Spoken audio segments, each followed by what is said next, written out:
ये देखती है कि वो बच्चा है जो उसको सामने नज़र आ रहा है, वो आहिस्ता आहिस्ता इसके करीब आता है और इसके टांगों के बीच से इसके अंदर चला जाता है।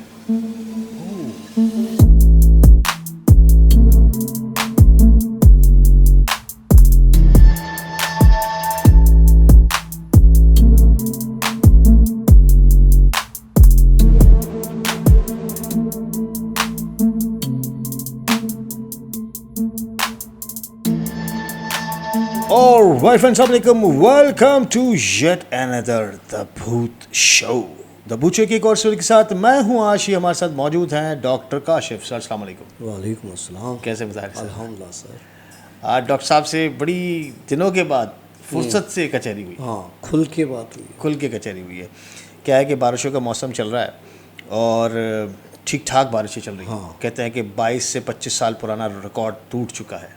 हाँ, यस, ऐसा ही है। स्ट्रेट अवे स्टोरी पे चलते हैं। डॉक्टर साहब क्या सुनाएंगे आज? आशी, कहीं पे मैंने लिखा हुआ पढ़ा था कि ना नींद पूरी होती है और ना ख्वाब पूरे होते हैं। वाह। मतलब दोनों चीज़ें आपस में बहुत लिंक करती हैं, नींद भी और ख्वाब भी। ख्वाब भी। ख्वाब दो तरह के होते हैं।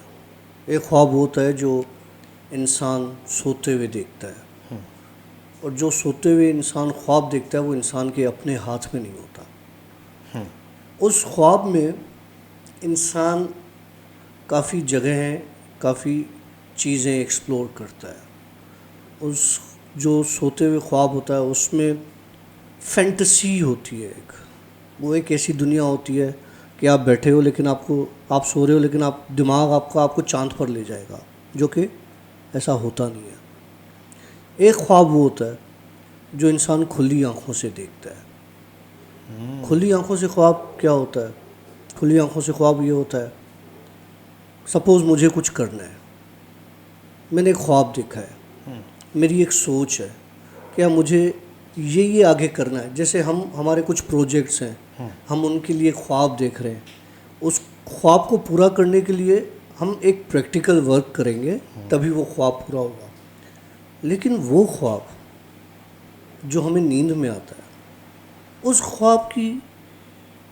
ख्वाब को पूरा करने के लिए हम कुछ नहीं कर सकते।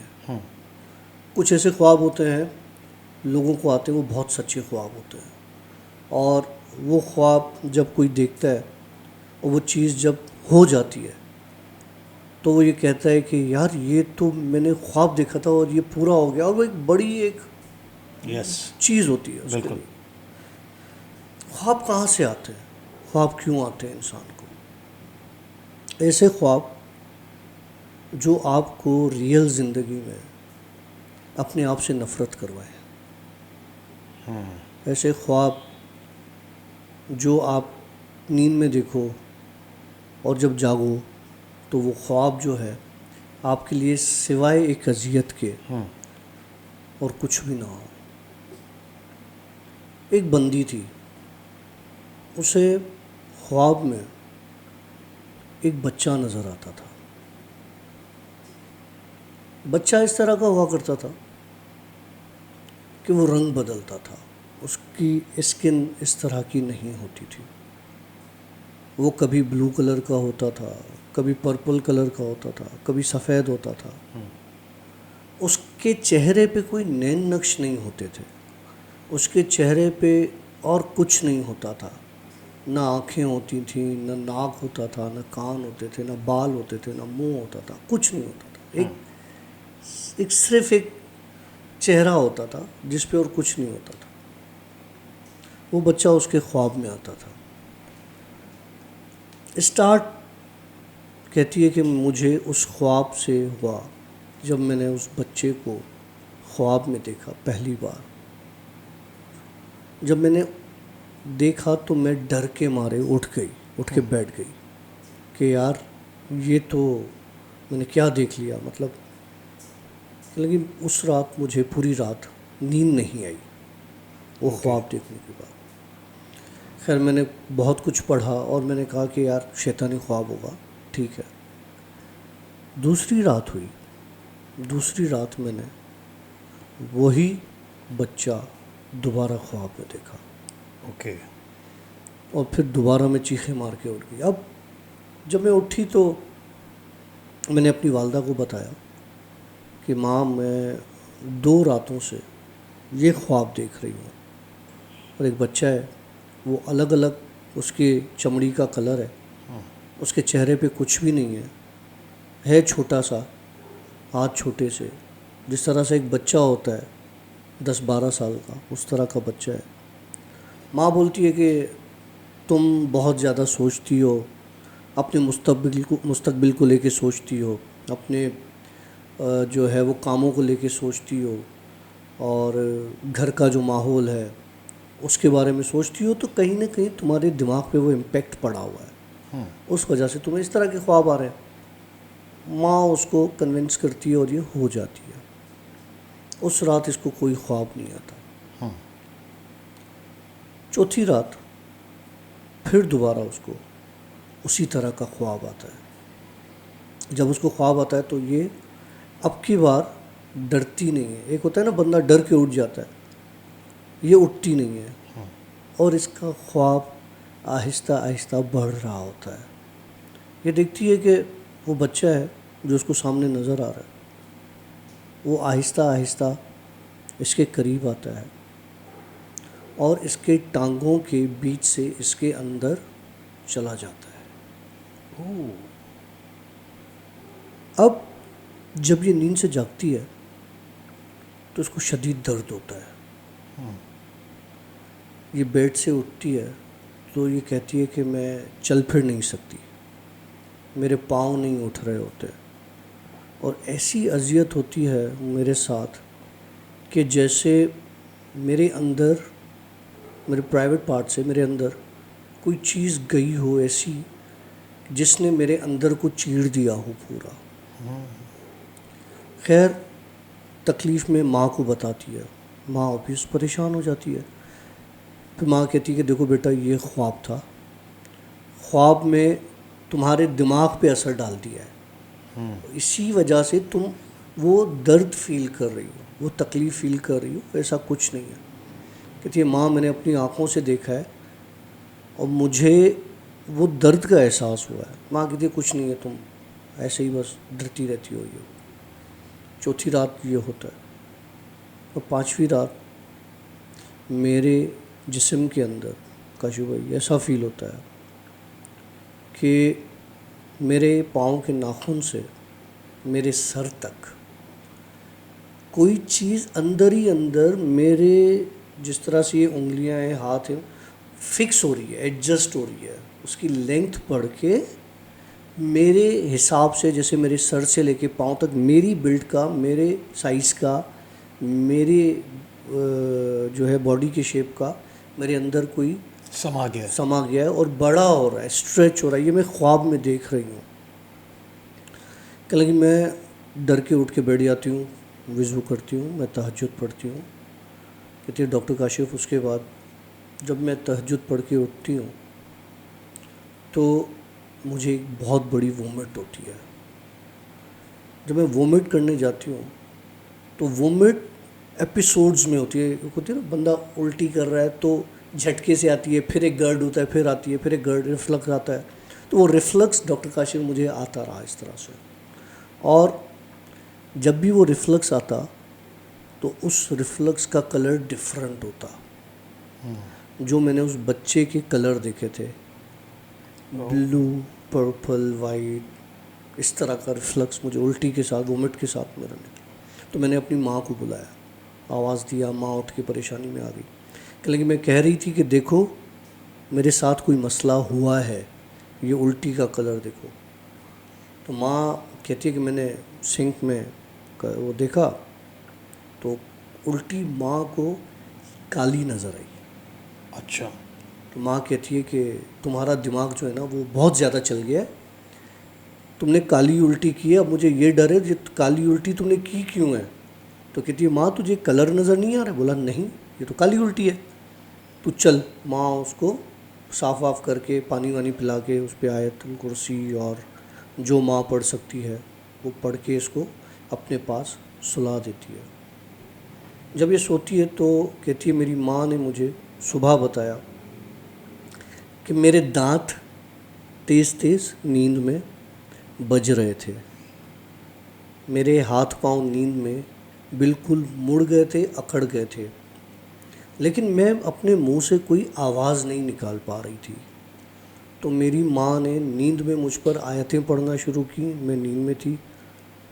10 से 15 मिनट मेरे साथ ये चला। मेरा बाप भी आ गया, भाई भी आ गया, उन्होंने भी पढ़ा। मैं रिलैक्स होके सो गई। सुबह उठा तो मुझे माँ ने ये सारी बातें बताई कि तुम्हारे साथ रात ये हुआ है। अब जब उन्होंने अपनी आंखों से ये सारी चीज़ें देखी तो उन्होंने कहा कि हम किसी से कंसल्ट करते हैं, किसी से बात करते हैं। तो उन्होंने फिर एक हाफिज़ था, उससे मशवरा किया। तो बेसिकली वो जो हाफिज़ साहब था वो ब्लाइंड था, अच्छा। वो अंधा था। तो उससे बात की तो उसने बोला ठीक है, आप अपनी बेटी को मेरे पास ले आए, मैं दम वगैरह कर देता हूँ। वो उसके पास ले गए। अब एक बंदा जो अंधा है, वो लड़की एंटर जैसे ही होती है उस हाफिज़ साहब के हुजरे में, तो वो कहता है वहीं रुक जाओ। उस लड़की को अपने हुजरे में अंदर एंटर नहीं होने देता। ये बड़ा परेशान हो जाता है कि माँ अंदर आ गई, बाप अंदर आ गया, लड़की को इजाज़त नहीं थी जिसके लिए आए हैं, उसको बाहर ही रोक दिया। तो बाप पूछता है कि क्यों रोका है? कि लगा आपकी बेटी के साथ एक और बंदा इस हुजरे में आना चाह रहा है जिसको मैं अलाउ नहीं कर सकता। आपकी बेटी बाहर रुकेगी, मुझे जो भी दम करना है मैं इसको बाहर करूँगा, इस नापाक चीज़ को मैं अपने अंदर हुजरे में आने नहीं दूँगा। तो माँ बाप परेशान हो जाते हैं, होता वो अंधा है। अच्छा, अब बाप को डाउट होता है हाफिज़ साहब को ना कि ये जो है, नहीं, बाप को डाउट होता है या जो बाप को डाउट होता है अच्छा, ओके। हाफिज़ साहब के ऊपर। अच्छा, हाफिज़ साहब के ऊपर। हाँ, क्योंकि वो तो हाफिज़ साहब ब्लाइंड है ना। अब वो कहते हैं कि यार पता नहीं, इसको पता भी है नहीं है, उसको बाहर रोक दिया बेटी को फिर ऊपर से नापाक वाली बात कर रहा। एकदम से ना वो एक इज़्ज़त वाला एक फैक्टर आ जाता है ना। तो बाप कहता है हाफिज़ साहब को, हाफिज़ साहब को कुछ पता भी है और आप मतलब इस चीज़ का, इस काम का पता है? तो हाफिज़ कहता है कि मैं अंधा हूँ, लेकिन तुझे सफ़ेद कपड़े पहने हुए, तेरी बीवी ने गुलाबी कपड़े पहने हुए, वाह। तेरी बेटी ने ये कपड़े पहने हुए, और तेरी बेटी के जो अंदर है वो ये चीज़ है। ओके। उस पर ना उसका बाप बिल्कुल सुन हो जाता है कि यार ये तो अंधा है और इसने इतनी सारी चीज़ें बता दी हमें। खैर, ये लड़की पे दम करता है, कहता है इसे ले जाओ और इसको मेरे पास रोज़ लाना 7 दिन तक। खैर, ये चले जाते हैं। अब घर पे जाके इनकी आपस में लड़ाई होती है, बाप की और माँ की, उसी हाफिज़ की बात पर कि आपने हाफिज़ को ऐसे बोल दिया, वैसे बोल दिया। उसने बोला यार मुझे डाउट था, मुझे अभी भी डाउट है, क्योंकि उसने हमारे कपड़ों के कलर कैसे बताए। हो सकता है वो अंधा ना हो, पैसे बटोरने के चक्करों में कर रहा हो, लेकिन हाफिज़ ने उनसे पैसों की कोई बात नहीं की थी। ये सारी बातें चल रही होती हैं। तो बेटी बाहर अंदर रूम से वही हाथ पांव मोड़े हुए आती है और उसमें से एक बंदे की आवाज़ आती है कि मुझे उस हाफिज़ के पास लेकर नहीं जाना अब, वरना मैं आपकी बेटी को मार दूंगा। अब ये कहते हैं कि अच्छा, अब इसके बाप को वो बात समझ में आ जाती है कि जो हाफिज़ कह रहा था वो बिल्कुल सही कह रहा था। उसने बोला ठीक है, तुम हमारी बेटी को छोड़ दो, हम हाफिज़ के पास नहीं जाएंगे। तो ये कहता है कि मैं आपकी बेटी को छोड़ूंगा नहीं। तो बोलते वजह बताओ क्यों नहीं छोड़ोगे? लगा आपकी बेटी को एक बहुत बड़ा शौक़ था। आपकी बेटी को जो शौक़ था वो ये था कि वो किसी जिन के साथ हम बिस्तरी करें। आपकी बेटी चाहती थी कि कोई जिन उसका आशिक हो। तो जब वो चीज़ आ गई है और आपकी बेटी उसको छोड़ना नहीं चाहती, वो चीज़ मैं हूँ, मैं उसको छोड़ना नहीं चाहता, तो आप क्यों हम दोनों के बीच में एक दीवार की तरह बन गए? खैर ये लड़की बोल रही है, लड़की के मुंह से एक मर्दाना आवाज़ निकल रही है। तो ये कहते हैं कि ठीक है तुम अभी चली जाओ और ये कर दो वो कर दो, जो भी है। आयतें वायतें पढ़ के दम करते हैं। लड़की वहीं गिरती है, उठा के इसको कमरे में ले जाते हैं।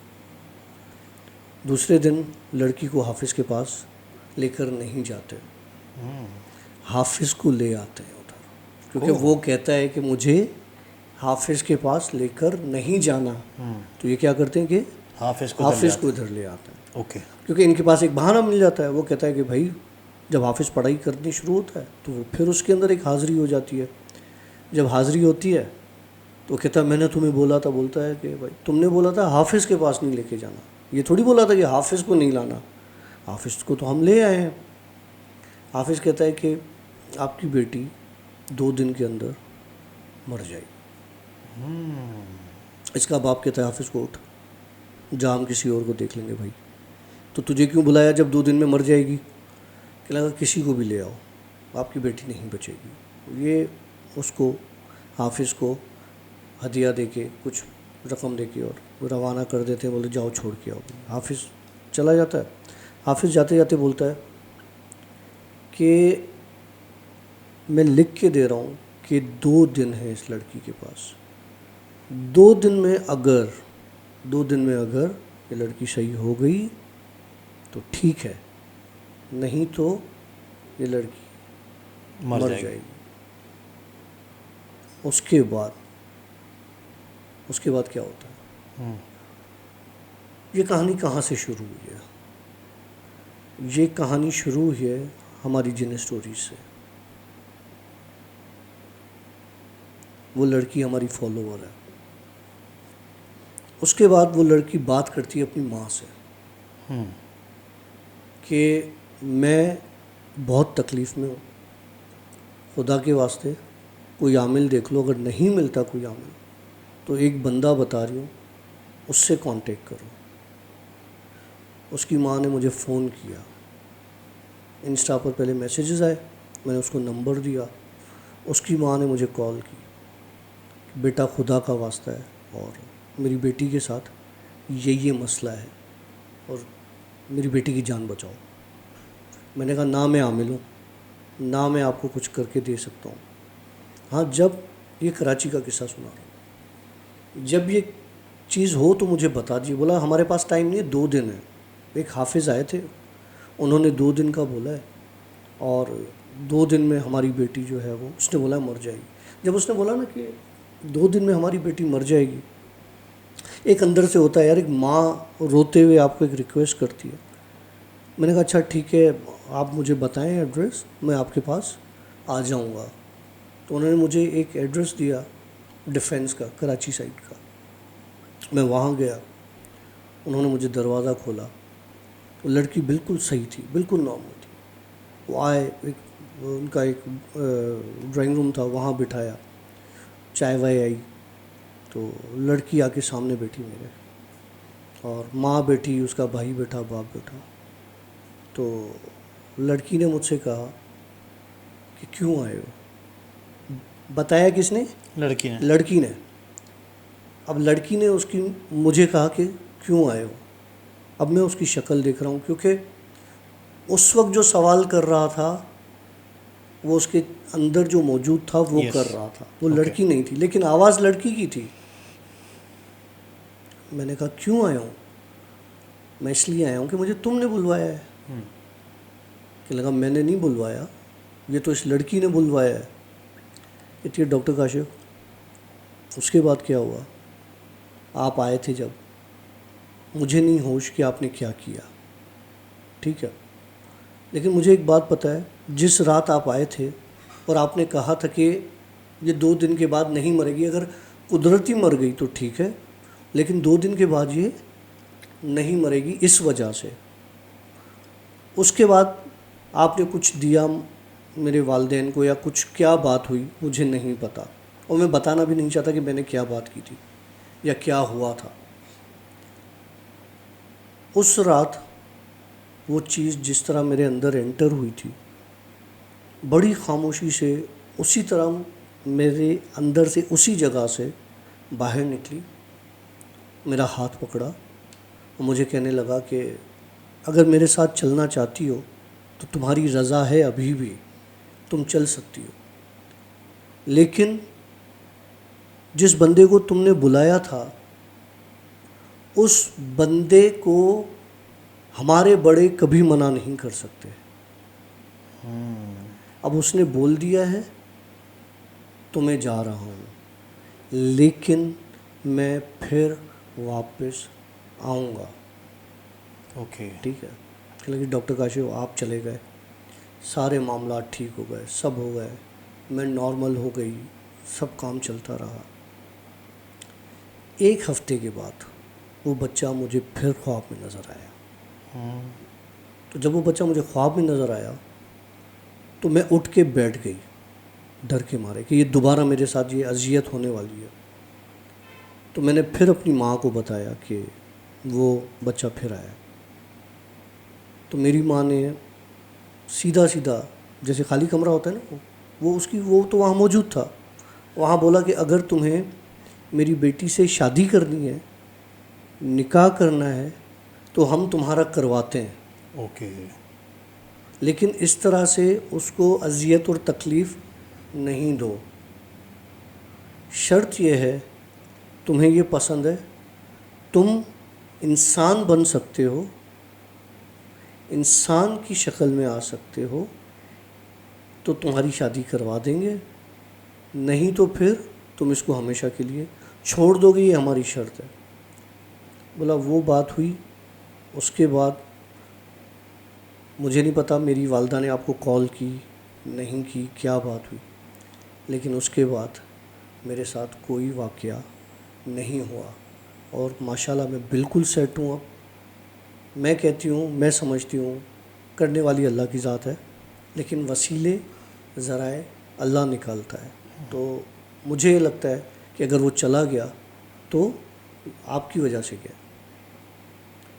अब मैंने उसे कहा कि देखो मेरी वजह से नहीं गया, जिस रात वो तुम्हारे पास दोबारा आया वो मेरे पास भी आया था। तुम्हारी माँ ने उसे जो जो लफ्ज़ बोले थे वो उसने मुझे आके बताए थे कि ये लोग मुझसे ज़बान ले रहे हैं कि मैं अगर इंसान की शक्ल में जाऊं, इंसान बन के जाऊं, तो मैं जो है इनसे शादी मेरी करवा देंगे। तो मैंने कहा तुम मेरे पास क्यों आए हो? मैंने कहा मुझे बताओ कि मैं इंसान अगर बनता हूँ तो मुझे क्या करना पड़ेगा। मैंने कहा रुक, मैं तुझे बताता हूँ क्या करना पड़ेगा। मेरे पास ना एक मट्टी पड़ी थी, जो मट्टी किसी अहले तशी भाई ने हमारे मुझे इराक से लाके दी थी। ओके, समझ रहे हैं ना? समझ गया। और वो अभी गालिबन एक हफ़्ता पहले, 10 दिन पहले मिली आपको? हाँ, वो उसने मुझे लाके दी थी। मैंने कहा तुझे इंसान बनना है? उसने बोला हाँ मुझे इंसान बनना है। मैंने कहा एक शर्त है। बोला क्या? मैंने कहा अगर तुमने ये मट्टी खा ली, अगर तूने खा ली तो बर्दाश्त कर ली तो तू इंसान बन जाएगा, अगर तू बन सकता है तो बन।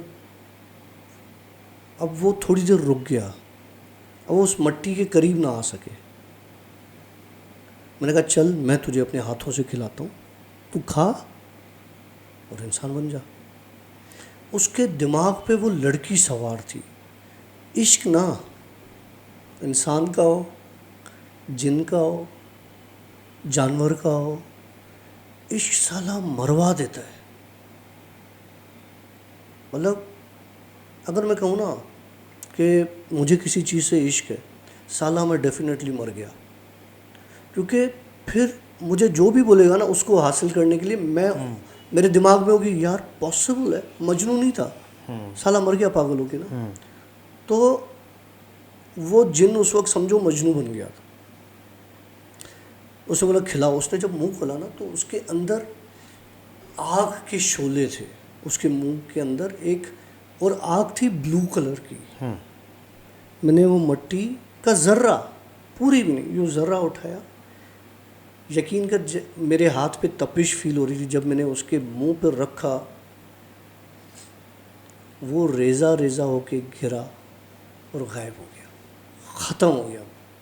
उसके बाद कुछ नहीं हुआ उसके साथ। हाँ, तो आपने बताई भी थी चीज़ें ना कुछ, कि जिन्नात को किन चीज़ों से मौत आती है।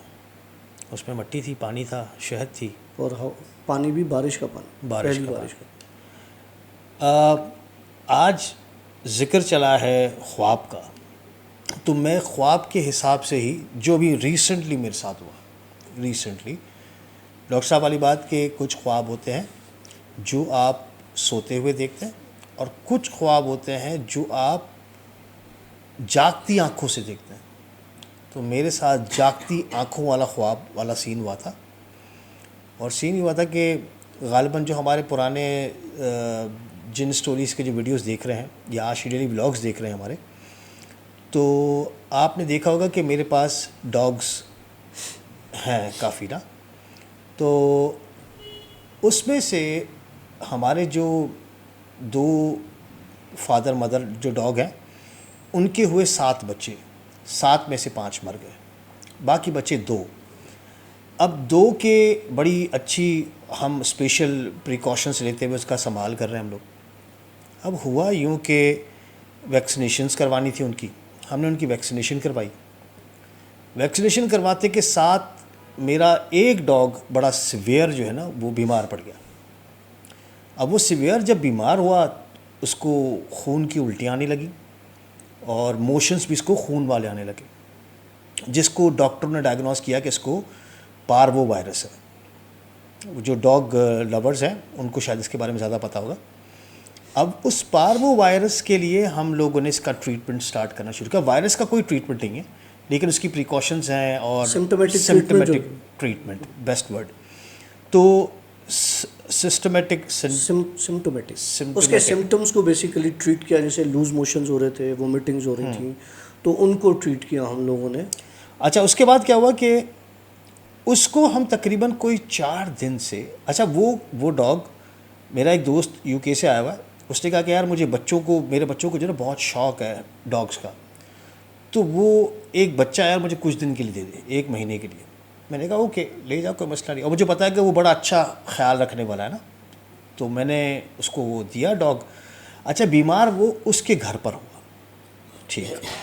हम लोग बिल्कुल सेटिस्फाइड कि भाई ये वायरस इन डॉग्स के साथ होता अगर, तो इन डॉग्स के जो मेरे पास ऊपर बैठे हुए उनको भी लगा हुआ होता, और वो सारे सिस्टम्स आते, माना खून की उल्टियाँ, मोशन, ये सब चीज़ें आती, लेकिन ऊपर वाले अल्हम्दुलिल्लाह सेफ़। अच्छा, अब उसकी ट्रीटमेंट चल रही है, आज उसकी ट्रीटमेंट का 5वां दिन है, और इसी वजह से आप लोग हमारे वीडियोस कुछ शॉर्ट देख रहे हैं, व्लॉग्स के भी और जिन स्टोरीज़ के भी, इस सीन्स की वजह से हुआ थे वो। तो उसमें उस डॉग को रोज़ सुबह और शाम हमने जो है वैक्सीनेशन ड्रिप्स लगती थी उनको, तो 3 घंटे 4 घंटे क्लिनिक में बैठना पड़ता था उसके साथ। अच्छा, होते होते वो जो डॉग मेरे दोस्त के पास था वो माशाल्लाह अभी काफ़ी रिकवर हो गया, बेहतर हो गया ना अभी। लेकिन हुआ यूँ कि इस एंड को बताने से पहले मैं एक चीज़ आपको रिमाइंड करवाता हूँ। हमारे जिन स्टोरीज़ में ही हम लोगों ने आप लोगों को एक चीज़ बताई थी, दिखाई भी थी, कि इस रूम के, ये डॉक्टर साहब के बकौल के, इस रूम से लेकर ऊपर तक ये सारा पीस जो है वो ठीक ठाक हैवी है, ठीक है। तो डॉग्स मेरे बिल्कुल एग्जैक्टली इस रूम के ऊपर हैं तकरीबन। अच्छा, जो मरे भी थे वो भी ऊपर थे, उसी वक्त मरे थे। फिर मैंने उनको वहाँ से मूव करके नीचे किया था, तो उसमें से वो 4 बज गए गली थी। यस, खैर अब हम ज़्यादा डिटेल्स भी नहीं जाते हैं, हम बड़े किस्से को शॉर्ट में करते हैं। अब ऊपर वाला किस्सा जो है, जगह वो हॉन्टेड है बहुत ज़्यादा। अब वो डॉग जो फीमेल डॉग है वो रिकवर होना शुरू हो गई अल्हम्दुलिल्लाह, लेकिन ऊपर जो मेरे 3 डॉग्स बैठे हुए हैं उसमें से मेल फादर, फीमेल मदर, उनको छोड़कर जो बच्चा था दूसरा, जो मेल डॉग था, बेबी डॉग था, वो आज सुबह को अचानक बिना किसी सिम्टम के, बिना किसी चीज़ के, ना कोई बीमारी, ना उसने कोई खाना छोड़ा हुआ था, ना उसने कोई मोशंस किए हुए हैं, ना उसके साथ और कोई प्रॉब्लम। आज सुबह को जब मैं उठा तो उसकी डेथ हुई हुई थी, और वो ऊपर वाले रूम में बिल्कुल सेंटर में, ना कोई चीज़, कोई बला नहीं, कोई कीड़ा मकोड़ा नहीं, कोई करंट नहीं, कोई अल्लाह रहम करे कोई और चीज़ नहीं। लेकिन ऐसी फिर क्या चीज़ थी जिसने उस बच्चे को मार दिया? और एक मेरा कुत्ता भी था, यस। Russian Komodo. वो भी लाउंज का दरवाज़ा खोलते थे, अंदर आके सोफ़ा पर सोता था वो। एक दिन दरवाज़ा खुला हुआ, वो आया नहीं। सुबह देखा तो उसकी बॉडी बाहर पड़ी हुई थी और मुंह से झाग निकल रही थी। बताने की बात इस स्टोरी के साथ ये क्यों लिंक कर रही है चीज़? इस स्टोरी के साथ ये चीज़ इसलिए लिंक कर रही है क्योंकि मैंने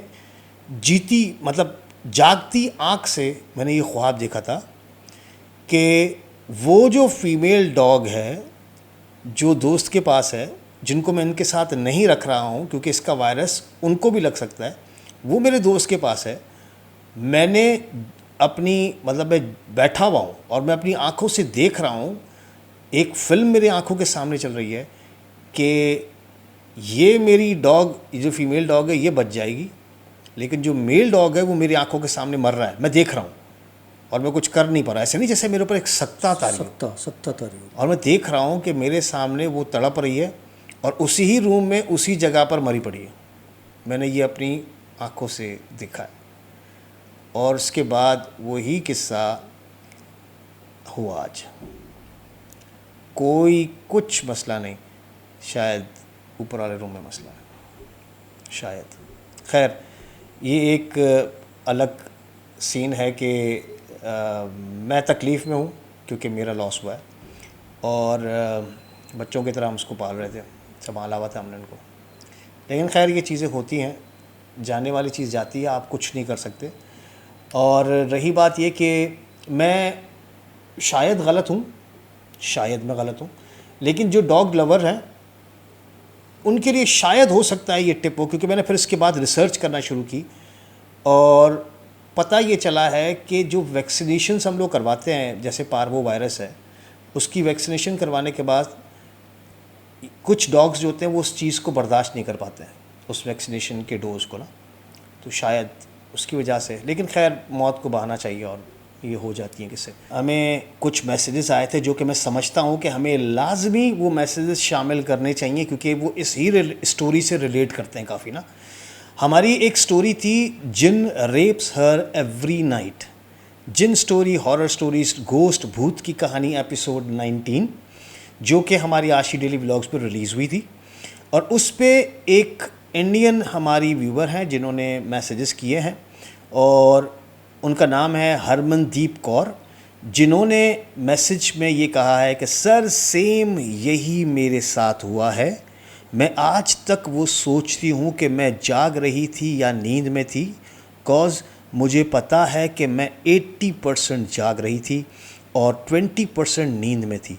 और रात के 3:30 बजे मॉम मेरे रूम में आकर बोलती हैं कि तू किसको जाने का बोल रही थी। मेरे साथ भी ड्रीम्स में ये असली में ये हुआ है 3 बार।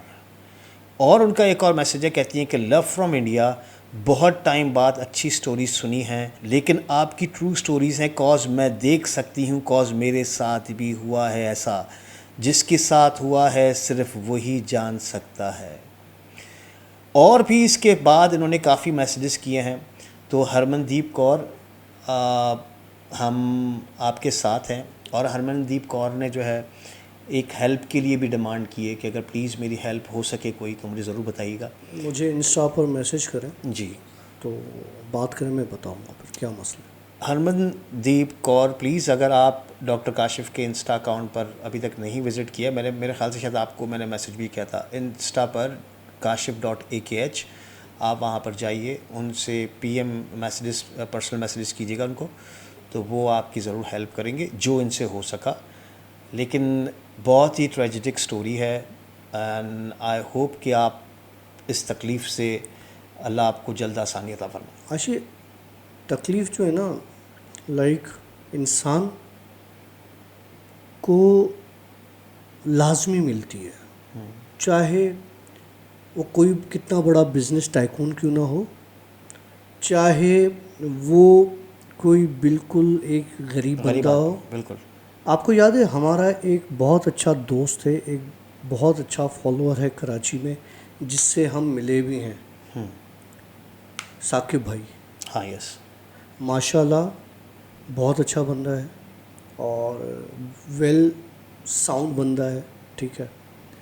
उसके साथ भी बहुत सारी चीज़ें हुई हैं इस तरह से, और हम उन चीज़ों की वजह से, आपको याद है, उनके पास यस, गए भी थे, यस। और वहाँ पे क्या हुआ था वो स्टोरी भी शेयर की थी। वैसे Harmandeep, of course India Pakistan borders हैं, लेकिन ये बॉर्डर कोई नहीं। हाँ, मैं अपनी पर्सनल बता रहा हूँ। मेरे यूके में मैं रह चुका हूँ, अलग अलग कंट्रीज़ में मैं जा चुका हूँ। तो वहाँ पर हमारे इंडियंस के साथ, पाकिस्तानियों के साथ बड़ी अच्छी गपशप लगती थी, और हम लोग साथ जॉब्स भी करते थे, कलीग्स हुआ करते थे, और फुर्सत पे बैठ के हम खाने पका के खाते भी थे। जो पीने पिलाने का शौक़ करता था वो पीना पिलाता करता था, लेकिन जैसे मैं नहीं पीता हूँ, तो मैं वहाँ पे अक्सर खाना बनाया करता था, फिर वो हम लोग सब मिल के खाना खाया करते थे। बड़ी अच्छी हमारी गपशप लगती थी, और बड़े हम लोग जो लोग हैं नॉर्मल आपस में, वो हमारे आपस में बड़ा अच्छा एक रिलेशनशिप है, भले दुनिया में हम कहीं पर भी चले जाएं। देखिए, मेरे लिए सबसे पहले इंसानियत।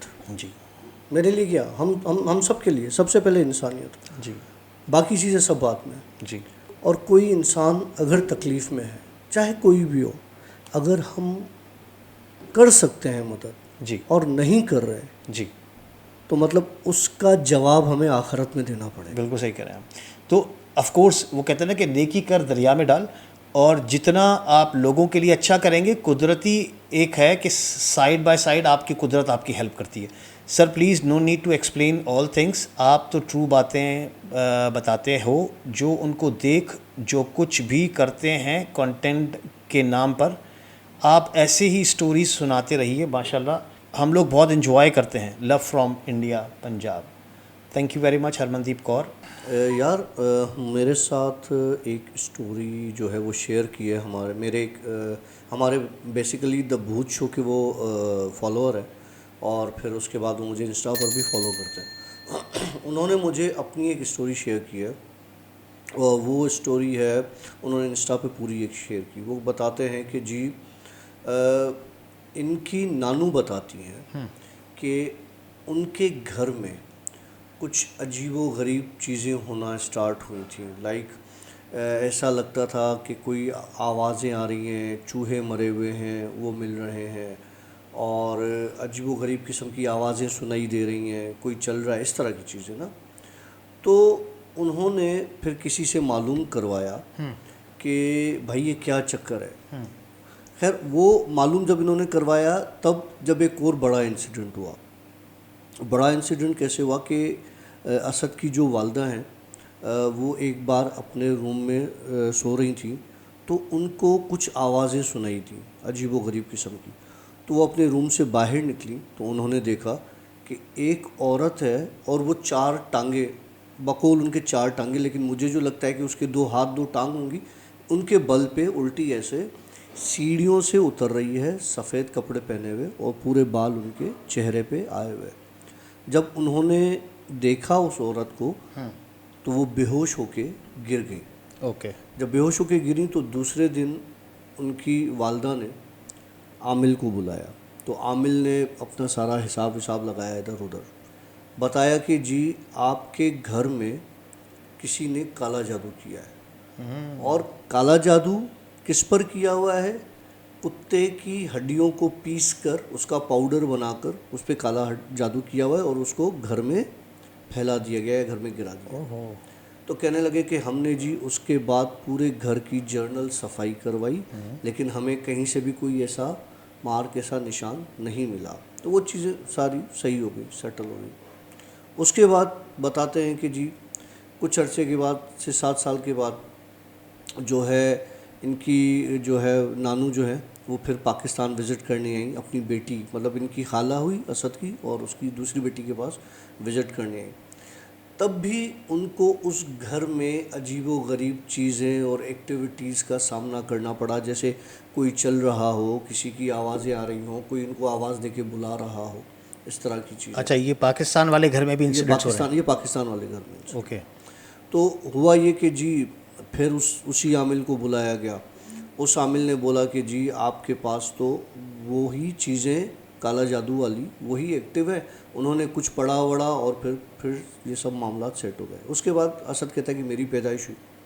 तो जब मेरी पैदाइश हुई तो उसके बाद चीज़ें और बढ़ गई। कहने लगा फिर मैं जब 3 साल का हुआ तो मैं तस्वीरों से बातें करने लगा, कमरे में बातें करने लगा। तो वो भी एक वियर्ड चीज़ें थी। मेरी नानू बताती हैं कि फिर हमने फिर आमिल को बुलाया, उसने कहा कि जी ये इस तरह की चीज़ें जिनसे ये बात करता है। कि लगा फिर जब मैं 7 साल का हुआ तो चीज़ें और ज़्यादा बढ़ गई। हुआ ये कि जी हमारे घर में मतलब आमिल ने ये बताया। फिर इन्होंने एक और आमिल को बुलाया, दूसरे आमिल को। उसने बोला कि जी पहले चीज़ें आपको जानी नुकसान देने के लिए नहीं थी, अब के बार जो चीज़ें हैं वो आपको जानी नुकसान दे सकती है। ओह। तो क्या लगा उसमें हुआ ये कि जी कमरे में एक बार घर में गैस भर गया पूरे घर में। लेकिन इत्तेफाक की बात ये हुई कि जी इनके कोई मामा थे या चाचा थे, उनको पता चल गया। उन्होंने जाके वो गैस बंद किया और खिड़कियां दरवाजे, तब तक गैस काफ़ी भर चुका था घर में।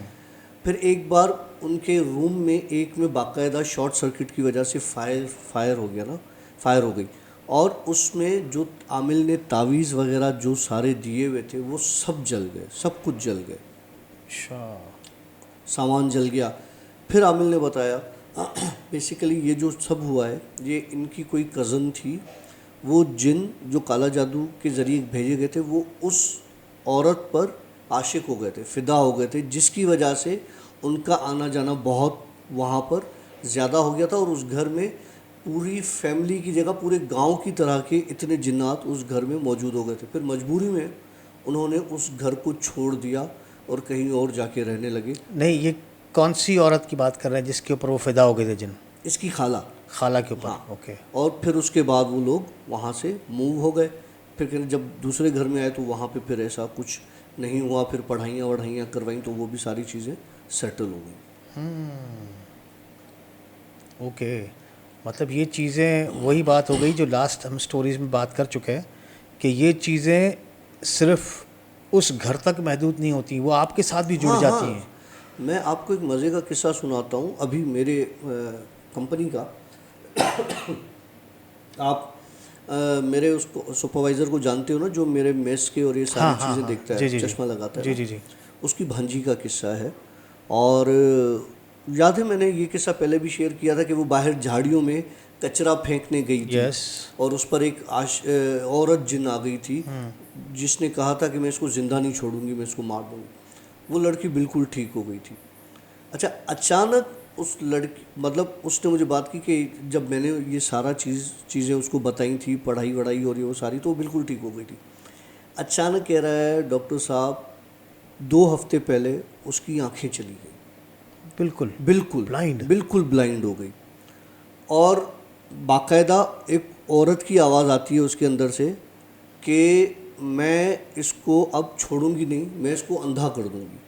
हालांकि जबकि वो औरत उसको छोड़ के चली गई थी। मैंने कहा था ना ये चीज़ें बड़ी झूठी होती हैं, इनकी ज़बान पे भरोसा नहीं किया जा सकता। तो कह के गई थी कि मैं चली जाऊंगी। और हुआ भी ऐसे कि 2 साल तक बिल्कुल, 1.5 साल तक बिल्कुल अमन रहा, कुछ भी नहीं था।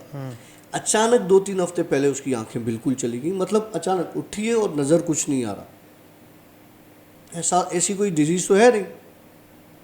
मैंने उसको पहले एक आई स्पेशलिस्ट के पास भेजा, तो जितने रिपोर्ट्स करवाए सब नॉर्मल, न्यूरोलॉजिकल और विजनरी टेस्ट और ये सारी चीज़ें, ये सब नॉर्मल।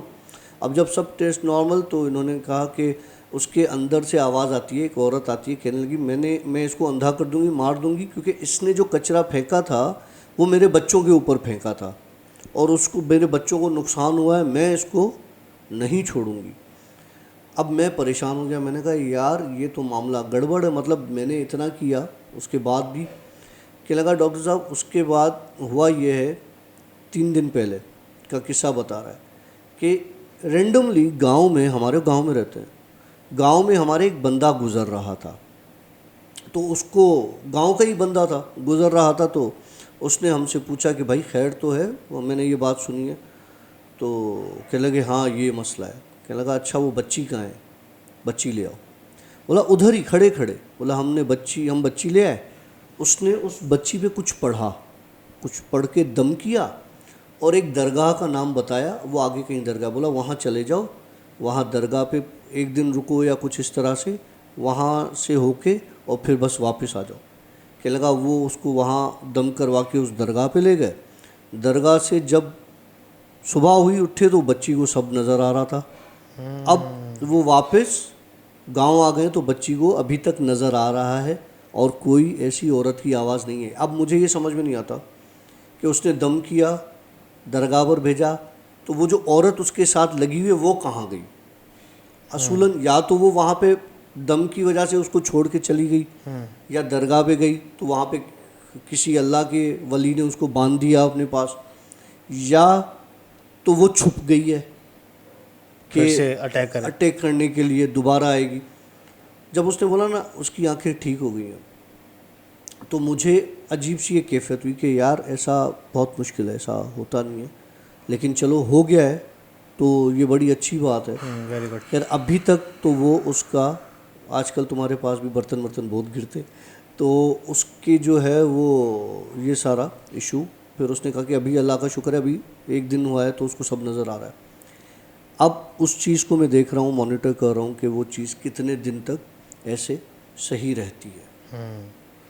तो अगेन वही चीज़ आ गई कि मतलब ये चीज़ें जो हैं वो एक जगह पर आप लोगों से जुड़ जाती हैं, तो फिर वो ऐसे नहीं है कि वो आप जगह चेंज कर दो तो वो जगह से आप चले जाओ तो ख़त्म हो जाती हैं, लेकिन ऐसे नहीं। अच्छा, मैंने पहले भी शायद गालिबन ये बात मैंने की थी कि ऐसे होता है, जो कहते हैं कि 7 समंदर पार करके आप जाओ तो काला जादू असर नहीं करता, तो काला जादू टूट जाता है, उसका असर जादू टूट जाता है, कुछ ऐसा है शायद। हाँ, क्योंकि जैसे मैं यहाँ पर जब था पाकिस्तान में, तो मुझे बैक पर ऐसे फील होता था जैसे मेरे बैक पर इस तरह कोई स्क्रैच कर रहा हो ना। तो मैंने उसका, यहाँ पर ठट्ठे में एक कोई आदमी है जो जिन निकालते हैं, बड़े मशहूर हैं कोई, मुझे किसी ने बोला ये कुछ वो असर है ना, तो मैं वहम के मारे मैं भी चला गया। तो गया तो बड़ी अजीब सी आवाज़ निकाल रहा था बंदा। अब उस बंदे की भी डेथ हो गई ना, वो बड़े पहुँची हुई चीज़ थी। तो मतलब खैर उसके बाद मैं वहाँ से आया तो कुछ दिन तक वो चीज़ नहीं थी, फिर कुछ दिन के बाद फिर शुरू हो गई वो चीज़। फिर मैं यहाँ से जब यूके माइग्रेट हुआ मैं, तो वहाँ पर जाने के बाद वो चीज़ें एकदम से ख़त्म हो गई। I don't know what was the reason, लेकिन किसी ने बोला अगर इस तरह की चीज़ थी तुम्हारे साथ जुड़ी तो हुई, वो वहाँ जाने से ख़त्म हो गई। तो अगर आपके साथ वैसा कुछ चीज़ है तो फिर आप भी कोशिश करें कि यूके चले जाएँ। मतलब 7 समंदर पार करके कहीं भी जा सकते हैं, कोई बात नहीं, आप कागज़ पे लिखें 7 समंदर पार, और उसको रख कर उसके ऊपर कूद लें। 7 समंदर पार। मजाक करें डॉक्टर साहब। सर क्या दूसरी स्टोरी? आशिफ, इंसान के पास ना जब अपने आहिस्ता आहिस्ता करके छोड़ के जाने लगते हैं ना, चाहे वो साथ हो, हाँ, टूट जाता है। लेकिन वो जब छोड़ के जाने लगते हैं तो आप वाली बात कि बंदा टूट जाता है, इंसान, औरत हो मर्द हो, वो टूट जाता है। अच्छा, बहुत कम लोग ऐसे होते हैं मेरी तरह जो उस फेज से निकल आते हैं। हैं। यस। ठीक है, नहीं तो बहुत सिवियर डिप्रेशन में लोग चले जाते हैं और सुसाइडल तक हो जाते हैं ऐसे ऐसे सिनेरियोज में। तो एक बंदा था और एक वक्त में उसकी वालदा की डेथ हुई। उसका एक बड़ा स्ट्रॉन्ग रिलेशन एक लड़की के साथ चल रहा था। जब उसकी वालदा की डेथ हुई तो उसके ठीक 1 महीने के बाद वो लड़की भी उसकी लाइफ से चली गई। अब अंदाज़ा लगाओ, जब वो लड़की भी चली गई तो उसकी लाइफ का जो वो फेज़ था, वो जो वक्त था, वो उसके लिए कितना भारी होगा, कितना डिप्रेसिव होगा कि माँ भी चली गई, लड़की भी चली गई, उसकी बंदी भी चली गई। उसके बाद वो आ गया एडिक्शन की तरफ, नशे, ये वो सारी चीज़ें। अब जब बंदा नशा करता है ना, तो उसको अलग अलग तरह की हेलुसिनेशंस भी होती हैं, अलग अलग तरह की चीज़ें नज़र आती हैं, दिखाई देती हैं। और अच्छा, फिर नशे के साथ दवाइयों के भी कुछ रिजल्ट्स ऐसे निकलते हाँ, हैं? दवाओं के भी होते हैं। अब वो बंदे ने क्या किया, वो बुरे तरीके से नशों में पड़ गया और उसको नशों की लत लग गई। उससे लगता था कि मुझे नशे की वजह से हेलुसिनेशंस हो रही हैं, बढ़ रही हैं, कि मुझे कभी मेरी माँ खड़ी हुई नज़र आ रही है, मुझसे बात कर रही है, कभी मुझे वो मेरी बंदी खड़ी हुई मुझसे बात कर रही है, कभी कोई ऐसे लोग मेरे सामने से गुज़र जाते हैं जिनको मैं जानता नहीं और कमरे में हूँ। तो उसने आहिस्ता आहिस्ता अपने आप को संभालना शुरू किया। ओके। उसने ड्रग्स को कट ऑफ करना शुरू किया, लाइफ की तरफ आगे बढ़ना शुरू किया। जैसे जैसे लाइफ की तरफ आगे बढ़ता गया, उससे ये फील होता गया कि दो मामलात हो सकते हैं। या तो मैं किसी साइकेट्रिक इलनेस में पड़ चुका हूँ, क्योंकि ड्रग्स मैंने कट ऑफ कर लिया, ख़त्म कर लिया, या जो मैंने किया है ये उसके हेलुसिनेशंस हैं और मेरे साथ कोई चीज़ें जुड़ गई हैं। अब ये 2-3 चीज़ें उसके माइंड में। ड्रग्स ख़त्म हो गए, साइकेट्रिस्ट के पास गया, उसने बोला नहीं तुम परफेक्टली फाइन हो, ठीक है, कोई मसला नहीं, डिप्रेसिव फेज़ है लेकिन ये मेडिसिन्स लो, सही हो जाएगा। हेलुसिनेशंस होती हैं इंसान की लाइफ में और ऐसे ज़्यादा होती हैं जब आपके पास आपका कोई अपना ना हो। खैर उसने कहा कि मैंने मेडिसिन्स वगैरह इस्तेमाल की, मेडिसिन्स का एक टाइम पीरियड होता है, वो मैंने खाई, ख़त्म हो गया, लेकिन वो चीज़ें रुकती नहीं, कंटिन्यू चलती रही।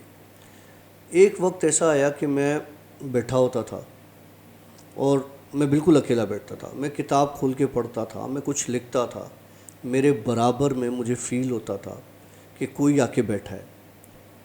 जब मैं किताब पढ़ रहा होता था फ़ील होता था कोई आके बैठा है, लेकिन जब मैं नज़र उठा के देखता था तो मुझे या तो मेरी वालदा नज़र आती थी मेरे बराबर में बैठी हुई, या मुझे मेरी वो बंदी उस कमरे में चलते फिरते हुए मुझे देख रही है, मुझे मुस्कुरा रही है, मुझसे बात करना चाह रही है। वो ना कि मैं बहुत परेशान हो गया।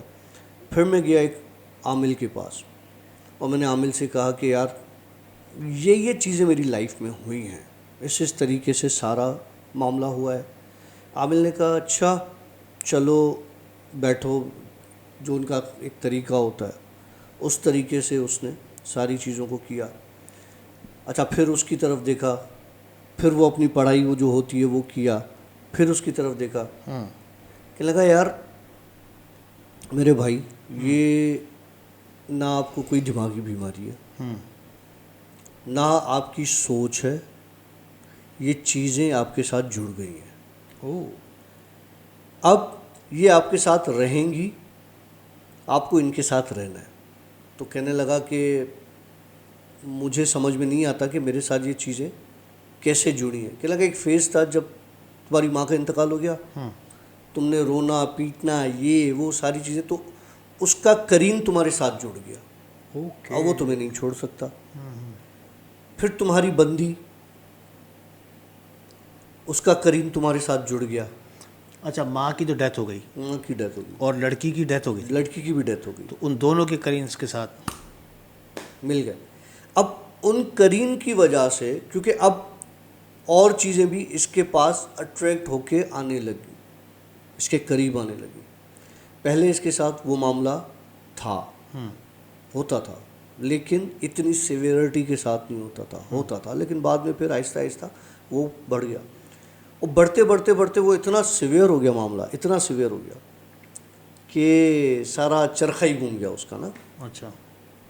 अच्छा फिर जब वो बहुत ज़्यादा तंग आ गया इन चीज़ों से, बेजार हो गया कि यार मैं कहीं भी बैठ रहा हूँ तो मुझे अपने मुंह बात करना पड़ रही है, मैं उनसे बात कर रहा हूँ, वो चीज़ें मुझसे बात कर रही है, लेकिन मेरे बराबर में जैसे मैं बात कर रहा हूँ तो मेरे बराबर में बैठा है और पागल है क्या? मतलब पागल है, ठीक है, अपने मुंह बात कर रहा है। अपने मुंह बात कर रहा है। कहने लगा वो फेज़ आया तो मुझे एक अजीब सी घबराहट होने लगी। तो मैंने अपने वालिद को बताया कि अब चीज़ें बहुत बढ़ रही हैं, चीज़ें बहुत तंग कर रही हैं और मेरी पर्सनल लाइफ तबाह हो गई है, मैं कुछ नहीं कर पा रहा, मुझे इनसे जान छुड़ाओ। तो उन्होंने भाई कोई 4-5 आमिल बुला लिए इकट्ठे, बाहर से कहीं चित्राल साइड से या कहीं ऐसे। ओके। वो आए, इसका वालिद लेकर आया। रात के वक्त वो बैठे पढ़ाई पे, ये सुबह सो रहा था। उन्होंने बोरिया बिस्तरा अपना कंधे पे डाला। सुबह सुबह फजर के वक्त ये जा वो जा चले गए। वो भाई Okay. क्या हुआ कि लगा इस बंदे के साथ इतनी ज़्यादा चीज़ें जुड़ी हैं कि हम इसकी पढ़ाई नहीं कर सकते। ये हमारे तो एक आम इंसान के साथ ये चीज़ें इस तरीके से जुड़ सकती हैं और जुड़ती हैं। फिर देखो, हमारे पास कुछ व्यूअर्स हैं, वो अक्सर फरमाइश करते हैं हमें जिन के साथ दोस्ती करनी है, हमें जिन से मुलाकात करनी है, हमें जिन दिखा दो, हमें जिन से मिलवा दो। उनको इन चीज़ों से वास्ते के बाद के कॉन्सिक्वेंसेस नहीं पता। और एक बार जुड़ जाती है तो फिर उनसे जान छुड़ाना बहुत मुश्किल है। बहुत मुश्किल है। हाँ, तो डॉक्टर साहब ये थी आपकी स्टोरी। ये थी। अभी एक और कोई स्टोरी सुनाएंगे? नहीं, आप सुनाएंगे मेरे ख्याल से। अच्छा, चलें फिर आज हम आपके मैसेजेस कुछ शामिल करते हैं। वैसे नॉर्मली हम स्टोरीज़ जो रिकॉर्ड करते हैं, आज है सैटरडे, हम सैटरडे या संडे के दिन हम लोग जिन स्टोरीज़ रिकॉर्ड करते हैं, तो करीब करीब में जो हमारे पास मैसेजेस आते हैं वो भी हम आपके मैसेजेस अब अपनी स्टोरी के एंड में ये अच्छा है। शामिल करेंगे इंशाल्लाह। तो फ़िलहाल एक मैसेज जो मेरे पास आया हुआ है, थोड़ा सा मुझे इंटरेस्टिंग भी लगा। एरनेस्टी गेमिंग इनका नाम है। कहते हैं कि डॉक्टर काशिफ, आपसे एक सवाल है कि आपने अपने एक वीडियो में जिन को फील करने की बात की थी। मैं लाहौर का रहने वाला हूं और मेरे घर के साथ वाली गली से जब भी रात को 12 बजे मैं गुजरता हूं तो ये मैसेज मैंने कल पढ़ा। हाँ, गली की मिड में एक वियर्ड सी फीलिंग आती है। ये मेरे साथ ऑलमोस्ट हर दफ़ा होता है जब मैं वहाँ से गुज़रता हूँ। क्या आप इसके बारे में मुझे बता सकते हैं कि ये क्यों है, क्या है और क्या होता है? अगर उस गली में एक वही जगह है जी, जहाँ से गुज़रने के बाद आपको ऐसी फील आती है, अव्वल तो अगर वो ऐसी फील एक ही जगह से आ रही है और आपके साथ अटैच होके आपके घर तक नहीं आ रही, तो इसका मतलब ये है कि ये आपको एक किस्म का इंडिकेशन है कि ये जगह हमारी है, इसको कम से कम आप इस्तेमाल करो या गुज़र करो। अगर करो भी तो एक आम सी बात है, आवाज़ निकालते हैं, खांसते हैं इस तरह से कि हम बैठे खामोशी हैं, के साथ नहीं गुजरे। हाँ, तो वो उनको एक इंडिकेट कर दिया करो कि मैं यहाँ से गुज़र रहा हूँ। उसके बाद दूसरा, आप अगर चाहो तो उस गली से गुज़रते वक्त आप आयतुल कुर्सी पढ़ लो, अल्लाह का जिक्र करके वहाँ से गुज़र जाओ, तो बेशक एक पर्दा आ जाता है, वो आपको उस चीज़ से महफूज रखें। लेकिन वैसे भी रात के टाइम पे, मगरिब के बाद ऐसे ही होता ना। हाँ, अंधेरे वाले टाइम में कहते हैं कि आप जब भी सन्नाटे वाली जगह से गुजरो तो खांस के निकलो, मतलब आवाज़ करते हुए जाओ, ताकि वो चीज़, अगर उनके बच्चे भी अड़ोस पड़ोस में कहीं घूम रहे हो तो आपके पैर के नीचे ना आ जाए। अगर कुछ हो गया ऐसा नुकसान तो फिर वो आपकी जान नहीं छोड़ेंगे। अच्छा जी, डबल एस ने मैसेज किया है। कहते हैं कि हेलो भाई, I have a great proof of paranormal activity, इंशाल्लाह I will send you soon. ज़रूर शेयर कीजिएगा, हम इंतज़ार करेंगे। और प्लीज़ अगर आप लोगों के साथ भी ऐसी कोई चीज़ें हैं तो हमें स्टोरीज अपनी ज़रूर बताइएगा। अच्छा, उसके बाद एक और मैसेज था, स्पेस ना कौन सा वाला? अच्छा, समीना कुरैशी कहती हैं कि यही ना? हाँ, ये हाँ, समीना कुरैशी कहती हैं साइमा कुरैशी कहती हैं कि 1800 टाइम पर ट्रुथ बाय डॉक्टर काशिफ इस बात के हम गवाह हैं। अच्छा, मतलब आप गवाही लेना चाह रहे थे। खैर, जिनके साथ होती है ना तो वो ही इस चीज़ को महसूस कर सकते हैं, समझ सकते हैं। जिनके साथ, अल्लाह ना करे किसी के साथ ऐसा कुछ हो, तो जिनके साथ नहीं होता तो वो इस चीज़ को जिनके साथ नहीं होता उनके साथ जिन होता है। अच्छा जी, ओके। अफीफ़ा कहती है कि आपकी स्टोरीज़ बहुत ज़बरदस्त होती हैं। वाकई मैं शुरू में मुझे डर लगता था, बट सुनकर बहुत धीरे धीरे अब डर कम हो गया है।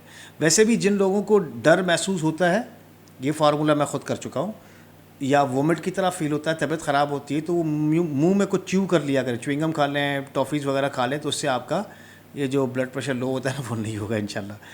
अच्छा, वैसे नॉर्मली क्या होता था कि मैं जब कोई बात कर रहा होता तो बिल्कुल खामोशी से बैठ के मैं सुन लेता हूँ, बड़ा अच्छा लिसनर हूँ मैं ना, तो क्यों हंस रहा है? ये ऐसे ही तो मैं बड़ा अच्छा लिसनर हूँ। तो उसमें क्या होता है कि अब मेरे में जिन स्टोरीज़ करते करते मैं 3 साल हो गए ऑलमोस्ट, हाँ है ना, माशाल्लाह। माशाल्लाह। तो 3 साल हो गए जिन स्टोरीज़ करते हुए, तो अब मेरे में एक आदत हो गई, जब भी अगला कोई बात करता है मैं यूँ कराता हूँ। तो एक दोस्त ने कल टोका भी था, क्या हो गया सारा दिन तेरा सर हिल रहा है? मैंने कहा यार आदत पड़ गई अब।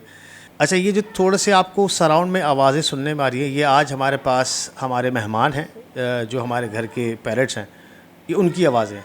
कोई हेलो करता रहेगा, कोई बोलता रहेगा, तो स्टोरी को उसके साथ मिक्स मत कीजिएगा। हाँ ये सिर्फ, वो स्टोरी से उसका कोई ताल्लुक नहीं हाँ, वो सिर्फ एक एटमॉस्फेयर क्रिएट कर रहे होंगे। डॉक्टर साहब, लेट्स स्टार्ट द स्टोरी। है। यार आशी एक औरत है और उसने मुझे एक बड़ी ही ख़तरनाक किस्म की स्टोरी शेयर की, ओके। जिसमें उसका एक बहुत बड़ा लॉस हुआ। कहती है कि काशिफ भाई, मेरी फैमिली में मैं और मेरी बेटी, हम 2 लोग थे। मेरे हस्बैंड का इंतकाल जो है वो काफ़ी अरसा पहले हो चुका, जब मेरी बेटी 7-8 साल की थी। तो मैंने सिंगल मदर ही उसको बड़ा किया, उसकी पढ़ाई सब कुछ मैंने अकेले ने उठाया। जब वो 18 साल की हुई तो मुझे, हमारे कमरे थे, वो उसका अलग रूम था, मेरा अलग रूम था, तो रात को अक्सर मुझे उसके चीखने की आवाज़ें आती थी। अच्छा। तो हुआ ये कि मैंने काफ़ी बार उससे पूछा कि बेटा रात को तुम चीख रही थी, तो वो कहती थी अम्मी कोई ख्वाब देखा होगा या डर गई होंगी या कुछ, लेकिन मुझे नहीं याद रहता कि मैं चीखती हूँ। तो कहने लगी मैंने भी मतलब इस बात को अवॉइड किया, कि इग्नोर कर दिया कि यार चलो ये होता है, लोग डर के मारे चीखते हैं। कहने लगी वो उसकी आदत पहले महीनों में होती थी, वो चीखती थी, फिर वो हफ्तों पर आई कि फिर उसकी वो चीखें, जिस तरह दर्द हो, किराह रहा हो कोई, इस तरह की चीखें वो हफ्तों में आई। फिर एक टाइम ऐसा आ गया कि वो चीखें डेली होने लगी, रात को रोज़ रात को वो चीखों की आवाज़ उसकी आती थी। कहने लगी अब जब वो आवाज़ें रोज़ आने लगी तो मैंने अपनी बेटी से पूछा, बेटा अगर आपके साथ कोई प्रॉब्लम है, कोई डर लगता है, कोई और इशू है, तो आप मुझे बताओ, हम किसी डॉक्टर को दिखा देते हैं, किसी आमिल को दिखा। तो बेटी ने कहा अम्मी आप फजूल में परेशान हो रही हो, ऐसा कुछ भी नहीं है, मेरे साथ ऐसा कोई इशू नहीं है कि मैं बोलूँ मेरी तबीयत ख़राब है या कुछ है। नींद में हो सकता है मैं बात करती हूँ, चीखती हूँ, जो रूटीन का डेली का जो चल रहा होता है वो बच्चे बोलते हैं। उस वक्त उस लड़की की उम्र 18 साल थी। तो माँ ने भी ये सुन के इग्नोर कर दिया। अच्छा, अब हुआ ये कि अब माँ को कुछ वियर्ड लगने लगा। माँ ने बोला कि काशिफ भाई मुझे ऐसा लगता था कि वो जो उसकी चीखें हैं वो कभी जॉयफुल चीखें हैं, कभी पेनफुल चीखें हैं। तो मैं बहुत परेशान हो गई और ये इस चीज़ को मानती नहीं थी। खैर मैंने कहा अब इसको मैं बताती हूँ, अगर कि मैं किसी को कंसल्ट करना चाह रही हूँ तो ये मना करेगी, क्योंकि ऑलरेडी इतनी बार मना कर चुकी है और लड़ चुकी है इस बात पे। तो मैंने इसको बग़ैर बताए, मैंने इससे किसी किस्म की कोई बात नहीं की। मैंने एक साइकोलॉजिस्ट से मशवरा किया। उसने कहा देखें बच्चे अक्सर नींद में बातें करते हैं, लेकिन इसकी जो एज है अब ये बचपने से निकल चुकी है, ये 18 में आ गई है। तो अब ये जब 18 में आ गई है तो अब पॉसिबल है कि एक है ना इनका जो फैमिली हिस्ट्री है, बाप गुज़र गया, माँ ने ब्रॉटअप किया, कोई भाई नहीं, कोई और साथ, तो एक बंदा साइकेट्रिक इलनेस में चला जाता है कोई, तो वो हो सकता है वो एक फैक्टर हो कि आपकी बेटी के ऊपर वो एक डिप्रेशन का एक फेज़ हो कि वो रात को रोती हो, चीखती हो, उठती हो, आपको बताना नहीं चाहती हो। ओके। तो मैं आपको टेबलेट देता हूँ, आप वो टेबलेट उसे रात को किसी खाने में, दूध में वो चूरा करके दे दें, तो फिर आप देखें कि वो सही होती है या नहीं होती। माँ ने बोला ठीक है। उसने मेडिसिन ली, पाउडर बनाया, रात को उसको खाने में मिला के दे दिया। कि लगे काशिफ भाई जिस रात मैंने दिया वही आवाज़ें उसी तरह की और ज़्यादा आने लगी। ओह। कहने लगी अब मुझे ये बात समझ में नहीं आ रही थी कि ये प्रॉब्लम क्या है, ये मसला क्या है। तो मैंने अपनी बहन के साथ, उस औरत ने अपनी बहन के साथ मशवरा किया कि यार मेरी बेटी के साथ इतने अरसे से ये इशू चल रहा है और अब मुझे बताएं कि ये क्या हो सकता है। तो उसने बोला कि मेरी नज़र में एक आमिल है, हम एक आमिल से डिस्कस करते हैं और हो सकता है वो हमें कुछ बताए, लेकिन अपनी बेटी को कुछ नहीं बताना, ना ही जो है मैं उसे कोई जिक्र करूँगी। उसकी खाला बोल रही लड़की की। तो इसने बोला हाँ मैं भी तुम्हें यही कह रही थी, हो सकता है वो मना करे या कुछ और मसला हो। फिर इसकी माँ ने एक आमिल से ज़िक्र किया इस बात का और आमिल ने कहा ठीक है, मुझे आप उस लड़की को ले आओ। तो उसने बोला लड़की नहीं आ सकती, हम छुप के ये सारा कुछ करवा रहे हैं। तो आमिल ने बोला फिर दूसरा ये काम हो सकता है, मैं आपके घर पर आऊँ, उस लड़की को पता ना चले, ऐसे आऊँ, ऐसे छुप के बैठ जाऊँ और फिर पूरी रात में वहाँ बैठूँ और देखूँ कि ये आवाज़ें किस तरह की हैं, क्यों आती हैं, कब आती हैं। ओके। तो इसकी खाला और इसकी माँ ने बोला हाँ ठीक है, हम ऐसे ही करेंगे। एक रात इन्होंने क्या किया, आमिल को बुला लिया और घर में ही कहीं छुपा लिया उसको, छत पे या कहीं पे। रात हुई, लड़की अपने रूटीन के हिसाब से रूम में चली गई, माँ अपने रूम में चली गई। अब देखा कि लाइट्स वाइट्स ऑफ सब हो गया है, तो आमिल को बुलाया। आमिल आया नीचे, उस लड़की के कमरे के दरवाजे के बाहर बैठ गया, बैठा। अब उस लड़की की चीखें स्टार्ट हुई। अब जब चीखें स्टार्ट हुई तो आमिल को तो पता चल गया अंदर क्या है, क्या मामलात हैं। जब आमिल ने वो सारी चीज़ें सुनी तो उसका मुंह जैसे एक तरह से बंद हो गया कि मैं क्या बताऊं। अच्छा, जब वो चीख रही थी बच्ची अंदर, उनकी लड़की, तो बाहर इसकी माँ के और खाला के कान से खून आना शुरू हो गया, जो पहले कभी नहीं आया था। अच्छा।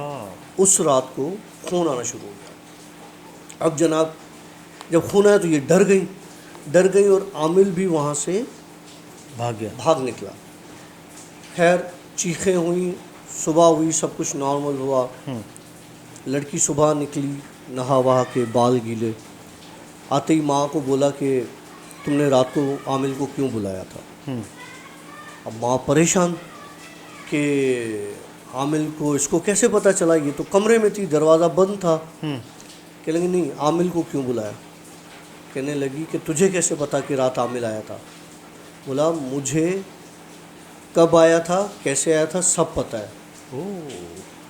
तुम लोग चाहते हो कि मेरा मियाँ मुझे छोड़ दे, अल्लाह अकबर।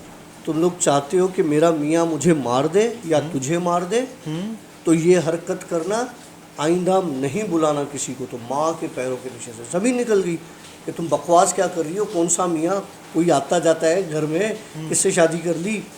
कह लगी वो जब मैं 16 साल की थी तो मुझे स्कूल से मेरे साथ मेरे पीछे लगा, मुझे कहा जब तुम 18 साल की हो जाओगी तो मैं तुमसे शादी करूँगा, लेकिन निकाह नहीं किया, उसने मुझे इस्तेमाल किया। वो जो चीखने की आवाज़ें होती थीं पहले महीनों में, फिर हफ्तों में, जो डेली आई, वो अब वो फेज़ चल रहा था। मेरा निकाह होने वाला था, तुमने मेरा निकाह ख़राब किया, अब मेरा मियाँ या मुझे मार देगा या तुम्हें मार देगा। माँ तो परेशान हो गई, ये तो काम ख़राब है, मतलब एक फ़िज़िकल मेरी बेटी किसी जिन के साथ हुई हुई है और वो उसको इस्तेमाल कर रहा है। माँ ने बोला आइंदा ये गलती नहीं होगी और मुझे माफ़ कर दो, ये वो, और तुमने मुझे बता दिया, मैं तुम्हारा कोई इलाज करवाती हूँ। बोला कोई फ़ायदा नहीं, कोई इलाज नहीं करवाना, किसी के पास नहीं जाना, बहुत नुकसान होगा। खैर माँ ने इसकी सुनी अनसुनी कर दी, इससे वादा कर लिया कि हाँ ठीक है, मैं किसी के पास नहीं जाऊँगी। ठीक है। ये माँ दूसरे दिन खामोशी में आमिल के पास पहुँच गई। ओके। आमिल को जाके सारा किस्सा बताया, A to Z जो भी हुआ सब बताया। जब बताया उसको तो आमिल ने बोला कि मुझे तो उस रात पता चल गया था जब मैं खड़ा था, क्योंकि उस वक्त वो जिन उसके साथ हम बिस्तरी कर रहा था। जो उसके चीखने की आवाज़ें थीं, जो ये सारी चीज़ें थी, वो उस वजह से थी मैं तुम्हें ये तावीज़ देता हूँ, ये चीज़ें देता हूँ, जाओ उसके बिस्तर के नीचे रखो, उसके बालों में जब तेल लगाओ, ये तेल है तो वो टाइट चुटिया करके और फिर उस पर वो कुछ दिया वो दम करके वो कर दो, वो जिन इसके करीब नहीं आएगा, नुकसान नहीं पहुँचाएगा। 20-21 दिन करो, ख़त्म हो जाएगा चक्कर। ये तावीज़ लेके घर की तरफ आई, दरवाज़ा खोला तो देखा कि इसकी बेटी का रूम अंदर से लॉक है और वो बंद पड़ा। इसने दरवाज़ा बजाया, बेटी ने दरवाज़ा नहीं खोला। इसने बोला नाराज़ है, पता चल गया होगा। इसने उससे बड़ी माफ़िया तलाफ़ियाँ की बाहर से कि यार दरवाज़ा खोलो, मैं कसम खा के कहती हूँ ये वो। बेटी ने कोई रिस्पॉन्स नहीं दिया। फिर मोहल्ले से किसी को बुलाया, उन्होंने आके दरवाज़ा तोड़ा तो बेटी मुर्दा पड़ी हुई थी। अल्लाह अकबर। मतलब काशी भाई वो मेरी एक ही मेरा सासा थी जो मर गई। ओए होए होए, बड़ी दुख भरी कहानी थी। खैर जी, सराउंड में शायद आप लोग सुन रहे होंगे, बारिश भी स्टार्ट हो बारिश चुकी स्टार्ट है। हो गई। बहुत तेज़ बारिश हो रही है। आई कैन फील इट, मुझे जो आवाज़ आ रहा है उससे। अच्छा, तो ज़्यादा पानी आता है तो ज़्यादा बारिश आ रहा है, मेरे को कुछ इस तरह हो रहा है। मैं भी उस पर चला गया हूँ, उस फेज़ में। अच्छा डॉक्टर साहब, दूसरी स्टोरी पे आते हैं। एक किस्सा है मेरा अपना है और कुछ अर्सा पहले का है।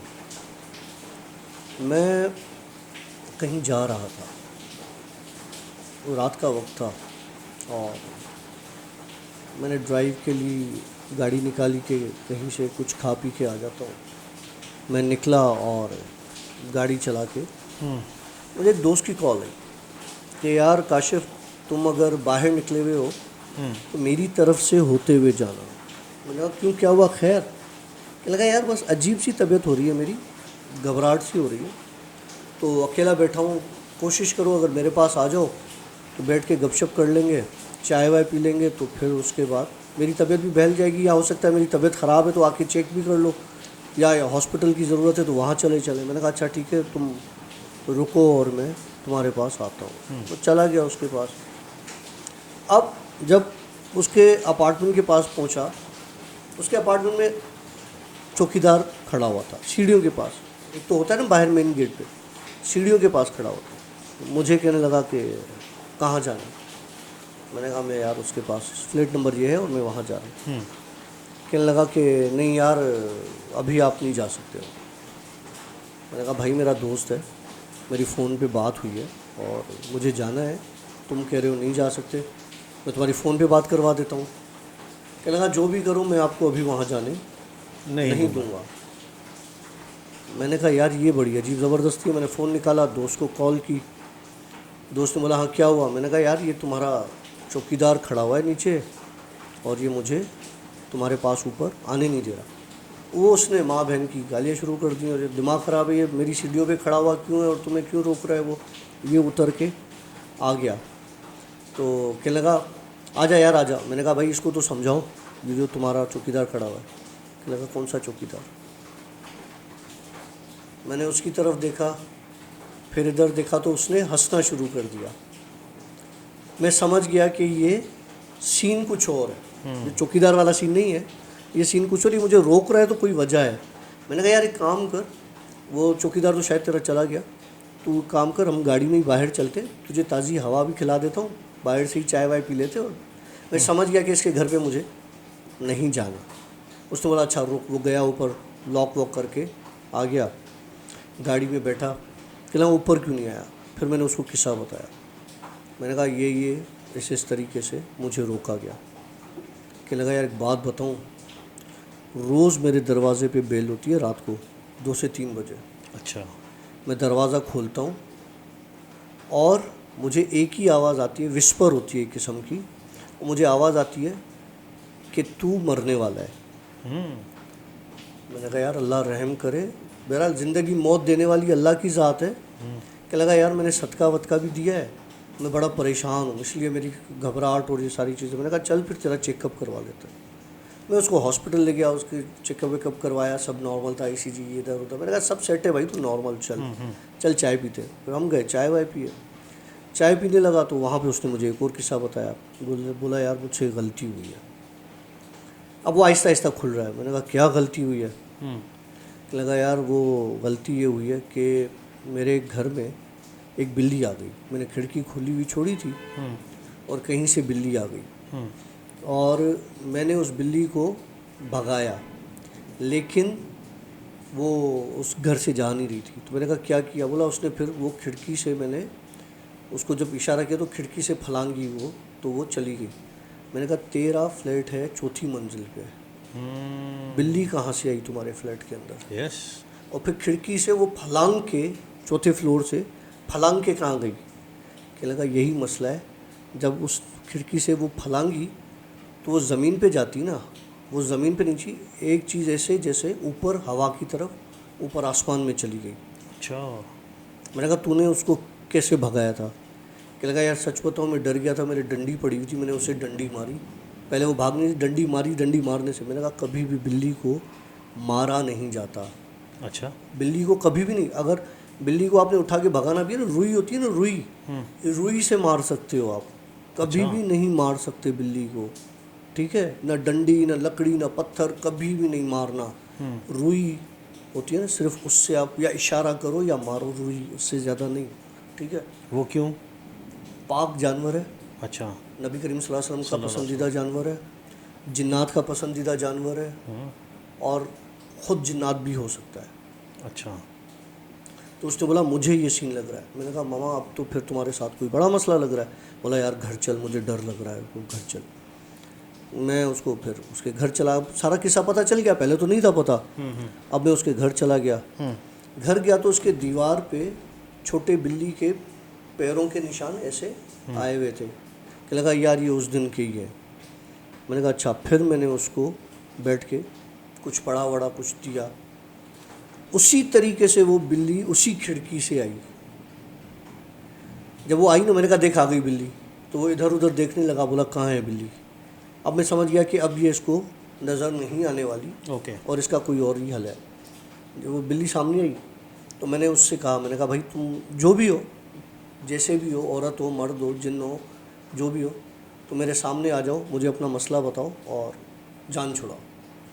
तो वो एक स्याह काली औरत में, एक होता है ना जिस तरह से निगरोज होती है ना, दाढ़ियाँ होती हैं, इस तरह की काली, पूरे जिस्म पे बाल, मतलब पूरी बॉडी बाल, वो वाले रिंग्स वाले, ओके। घुंघरू। घुंघरू बाल, वो पूरे जिस्म पे बाल, उसे कहीं भी कोई बॉडी का पार्ट नज़र नहीं आ रहा था। औरत थी, इतना गंदा चीखी, हंसी, कहने लगी, फिर ऐसे किया पीठ, कहने लगी, फिर इशारा किया, बोला ये देख, ये ऐसे मार उंगली से, ये मुझे लगी हैं, मैं इसको लगाऊंगी फिर जाऊंगी। मैंने कहा गलती तुम्हारी है, तुम इसके घर पर आई हो। बोला मैं इसके घर पे नहीं आई, इसने मुझे दावत दी है, इसने मुझे खुद बुलाया है। अब वो टुनकारी प्रोग्राम था। लगा भाई क्या कर दिया तुमने? लगा यार मैं उस दिन हॉरर मूवीज़ देख रहा था नशे में, तो मैंने बोला अबे साले इनकी ऐसी, ये कौन होते हैं, मुझे मेरा क्या बिगाड़ देगी, ये मेरा क्या कर लेंगे जिन। बोला मैं नशे में था भाई, और उसमें बिल्ली का सीन था तो मैंने गालियाँ शुरू कर दी थी, और उसके दूसरे दिन से ये किस्सा मेरे साथ शुरू हो गया। मैंने कहा भाई अभी भी इधर ही है, माफ़ी मांग लो, जान छुड़ाओ। फिर उसने माफ़ी मांगी। मैंने उसको बोला भाई तेरी तरफ से मैं डंडियाँ मार देता हूँ, तेरे सामने मारता हूँ, तू चल। उसने बोला यार पागल नहीं बन। मैंने कहा तू जितनी तुझे मारी है मैं तुम्हें उतनी मारूंगा। मैंने उससे डंडी उठाई, मैंने उसको आंख मार दी, मैंने कहा पीठ दे। मैंने उसको 1 लगाई, 2 लगाई, इशारा ज़ोर का, लेकिन जैसे उसको फील ना हो। उसके बाद उसने बोला आइंदा अगर कभी इसने हरकत की मैं इसको ज़िंदा नहीं छोड़ूंगी, मैं इसको रोज़ बताती थी मैं तुम्हें मार दूँगी। मैंने कहा अब यार छोड़। उसके बाद वो चीज़ वहाँ से चली गई। फिर उसके बाद कह रहा है मेरी तबीयत अब अल्हम्दुलिल्लाह काफ़ी बेहतर। अच्छा, तो मतलब बिल्ली ऐसा जानवर है जिसको मारा नहीं जाता? नहीं मारा जाता। अच्छा, बचपन में हमने एक कांड किया था वैसे। यार देखो किसी भी जानवर को, बेजुबान जानवर को मारना नहीं चाहिए। अच्छा, खैर वो लेकिन तो है, बिल्ली लेकिन तो पाक है। बचपने में हमसे गलतियाँ, अभी बिल्ली बहन माफ़ कर देना। अच्छा जी, कुछ स्टोरीज़ में आप लोगों के कुछ कमेंट्स होते हैं, जो कमेंट्स वो हम शामिल करने जा रहे हैं, जैसे कि हमने आपको लास्ट टाइम भी बताया था। तो सबसे पहले कमेंट हमारे पास, मैंने आपको बताया कि हम आज के दिन पर तकरीबन सैटरडेज़ और संडेज़ को हम लोग स्टोरीज रिकॉर्ड करते हैं, जो हमारे करीब करीब के कमेंट्स होंगे वो हम आपके सामने पढ़ लेंगे। तो एक दोस्त ने हमें कमेंट किया है, कहते हैं कि यार 2 हफ्ते में एक वीडियो अपलोड की है आपने, वो भी 10 मिनट की यार, कुछ तो अपने व्यूवर्स का ख्याल रखें। अरे भाई, किसने 10 मिनट की स्टोरी अपलोड की दोस्त? सब हमारी तकरीबन 25-30 मिनट्स की हमारी स्टोरीज़ होती हैं। और दूसरी बात कि 2 हफ्ता पहले एक गैप हुआ था, उसमें हमने एक्सक्यूज़ भी किया था कि डॉक्टर साहब की फैमिली में इमरजेंसी थी, तो इस वजह से हम लोग नहीं कर सके थे, उसके लिए माजरत। अच्छा, अब एक सवाल है चिली मिली की तरफ से, कहते हैं कि मेरा आपसे एक क्वेश्चन है। मैंने कोई एक 1.5 साल पहले शायद आपकी स्टोरी सुनना स्टार्ट की थी, और जब जब मैं सुनती थी मेरी तबीयत काफ़ी ख़राब होना स्टार्ट हो जाती थी। डॉक्टर बहुत ज़्यादा और मतलब अजीब सी, वो शायद मैं एक्सप्लेन ना कर पाऊँ, और स्टोरी के बाद भी ना मुझे लगता था जैसे कोई कनेक्शन है, और डॉक्टर लगता क्या है, और डॉक्टर लगता ही रहता था, जबकि मुझे हमेशा से इंटरेस्ट में और बहुत सारी horror shows, movies, reality based investigations देखती रहती हूँ। फिर मुझे कभी ऐसी फीलिंग्स नहीं आई जो आपके शो से, और वो इस हद तक थी कि मैंने आपका शो देखना छोड़ दिया था। 2-3 मंथ्स बिल्कुल नहीं देखा, और उसके बाद फिर से मैंने स्टार्ट किया, क्योंकि ये एक एडिक्शन है, और अल्हम्दुलिल्लाह उसके बाद अब ऐसा कुछ फ़ील नहीं होता। और मैंने काफ़ी लोगों के कमेंट्स देखे हैं सेम यही, कि आपकी स्टोरीज़ उनकी तबीयत कुछ अजीब सी कर देती हैं। मैंने आपको इसके बारे में बहुत क्लियर बता दिया था। अभी भी मैं कुछ ना कुछ खा रहा होता हूँ, सौंफ खा रहा होता हूँ, या इलायची खा रहा होता हूँ, या टॉफ़ीज़ खा रहा होता हूँ, मेरे साथ भी होता है ये सीन, क्योंकि हालांकि मैं तो स्टोरी बैठ के सुन रहा हूँ, तो ये चीज़ मेरे साथ भी हुई है। इसमें घबराने की कोई बात नहीं है। आप लोग, मैंने आपको पहले बताया था, एक तो माहौल बना के आराम से एंजॉय करें स्टोरी को, और साथ में कुछ च्यू कर लिया करें, तो उससे आपकी तबीयत इंशाल्लाह ख़राब नहीं होगी। चले जी, आगे चलते हैं। चिली मेरी कहती है कि काफ़ी लेट स्टोरी अपलोड हुई है। लेट अपलोड नहीं हुई है, सिर्फ एक दिन नागा किया था हमने, लेकिन वो कुछ प्रॉब्लम्स थे इस वजह से। अच्छा, बेटी रहमत होती है, इसमें कोई बुराई नहीं है अगर बेटी हो रही है। बिल्कुल, थैंक यू वेरी मच। उसके बाद अरमगान ताहिर कहते हैं कि भाई, I like the quality, lighting and the ambiance of your videos, keep up the great work, love from UK. Thank you very much ब्रव। उसके बाद गुलनाज खान कहते हैं अस्सलाम वालेकुम, मेरे साथ एक मसला है, पता नहीं कि क्या है, कैसे है, पर ये मुझे क्लास 11th में थी तब से महसूस होती हैं ये चीज़ें, जैसे कि कोई मेरे पास है, जैसे कि मेरे पास है, करीब है और हमेशा है। रात को सोते वक्त, कहीं जाते वक्त, ट्यूशन में, रास्ते में, और जब ये कह रहे मैंने या बात घर वालों को बताई, तो जब मैंने ये बात घर वालों को बताई तो उन्होंने कैसे दिखाया, और दुआ तावीज़ के बाद वो सब नॉर्मल हो गया। फिर अब जब कि मैं ग्रेजुएशन फाइनल ईयर में हूँ, ये चीज़ें मेरे साथ बहुत ज़्यादा बढ़ गई हैं।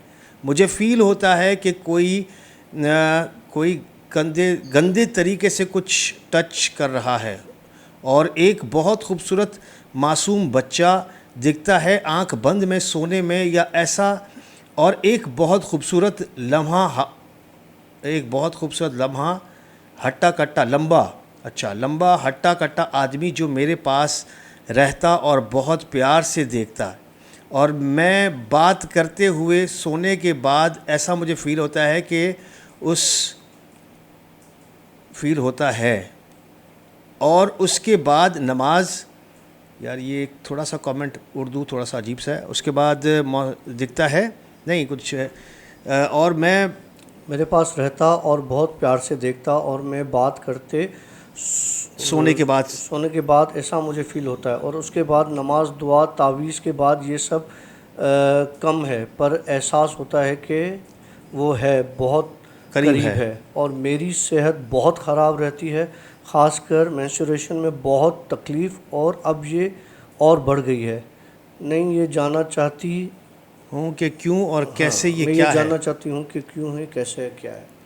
आप मुझे इंस्टा पर मैसेज करें, और kashif.akh मेरी इंस्टा की आईडी है, और वहाँ पर आप मुझसे जो है फिर इस मुतालिक बात कर सकती हैं।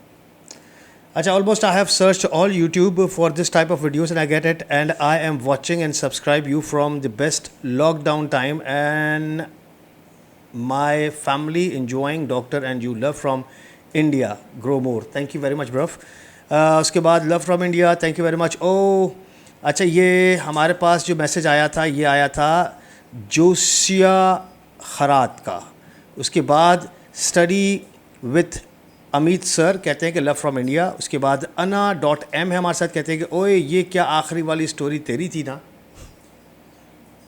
अच्छा, ना अना, ओके, ना चलो जी, थैंक यू वेरी मच। और भी बहुत सारे मैसेजेस हैं और इसी तरीके से आप लोगों को जो मसले हैं वो हमारे साथ ज़रूर शेयर कीजिए। हम आप लोगों के मसले यहाँ पर अगर आप चाहेंगे तो बयान भी कर देंगे, और साथ ही साथ आप लोगों के मसले के हल डॉक्टर साहब अपने तरीके से, जिस तरीके से हो सका, आपकी हेल्प कर देंगे। अभी भी मैं कहीं से आ रहा हूँ, कहीं से आ रहा है? कहीं कोई प्रॉब्लम था अच्छा अच्छा अच्छा, और अल्लाह आपको इसका अजर देगा डॉक्टर साहब। वहाँ से होकर आ रहा हूँ। और जब मैं उनके ड्राइंग रूम में बैठा हुआ था, वो शख्स मेरे सामने इस तरह से बैठा हुआ था बंदा, और मैं इधर बैठा हुआ था। अचानक उसके दरवाजे से एक चीज़ भागी, लिटरली भागी, और उसके दरवाजे से आवाज़ आई धूम कि वो उठ के यूँ हो गया। मैंने कहा कुछ भी नहीं है, रिलैक्स होके बैठ। कहने लगा क्या था? मैंने कहा कुछ नहीं था, वो हवा में तुम्हारा दरवाज़ा। बोला मुझे पता है, मेरा घर है, कि हवा कैसे आती है कैसे जाती है। मैंने कहा मैं कह रहा हूँ हवा थी, ख़त्म हो गई। कह रहा था अच्छा ठीक है। ये अभी अभी का लाइक कोई 6:30 बजे का किस्सा है। चलो जी डॉक्टर साहब, आपको अल्लाह ताला बहुत अजर देंगे इंशाल्लाह ताला। नेकी का काम कर रहे हैं आप, और बिला किसी फ़ायदे के, बिना किसी मकसद के ये काम करें डॉक्टर साहब। डॉक्टर साहब इंशाल्लाह ताला नेकी का दरिया में डाल, अल्लाह आपको इसका अजर देगा। आमीन। अपना बहुत ज़्यादा ख्याल रखिएगा, स्पेशली आपके बड़े, आपके बच्चे, उनका बहुत ज़्यादा ख्याल रखिएगा। ज़िंदगी तब बेहतर लगेगी आपको जब आप अपने फैमिली के लिए, अपने बच्चों के लिए, औरों के लिए जिएं। अपने लिए सेल्फिश ज़िंदगी गुजारना छोड़ दें। इंशाल्लाह ताला आपको बड़ा अच्छा महसूस होगा और सुकून भरी ज़िंदगी हो जाएगी आपकी। अभी हम कुछ देर पहले एक चीज़ डिस्कस भी कर रहे थे कि हम लोगों ने खुद अपनी ज़िंदगी को ख़राब किया है। मतलब अगर हम मर्द की लाइफ देखते हैं तो हम सारा दिन काम पैसा, काम पैसा, काम पैसा, लेकिन हम लोगों ने फिर भी लाइफ को एंजॉय किया है अल्हम्दुलिल्लाह। घूमना फिरना, खाना पीना, रिश्तेदारों को, इनको उनको टाइम देना। वो तो ये लोग देख सकते हैं वो आशी डेली व्लॉग्स पर कि हम कितना एंजॉय कर रहे हैं अल्हम्दुलिल्लाह। तो मज़ा तब है जब आप जहाँ पे आपका इंटरेस्ट है ना वो काम करें। जहाँ पे आपका इंटरेस्ट नहीं है प्लीज़ स्टॉप इट। ज़बरदस्ती जीना छोड़ दें। ऐसा काम करें जिसमें आप खुश हो। अपना बहुत ज़्यादा ख्याल रखिएगा हमारी तरफ से। एक मिनट ऐसा काम करें जिसमें आप खुश हों, लेकिन उस काम की लिमिटेशंस होती हैं। कोई बुरा काम नहीं जिसमें आपको खुशी फील होती हो, हर वो ऐसा काम जो आपको अंदर से सुकून दे और वो अच्छा काम हो। गंदे काम छोड़ दें। यस।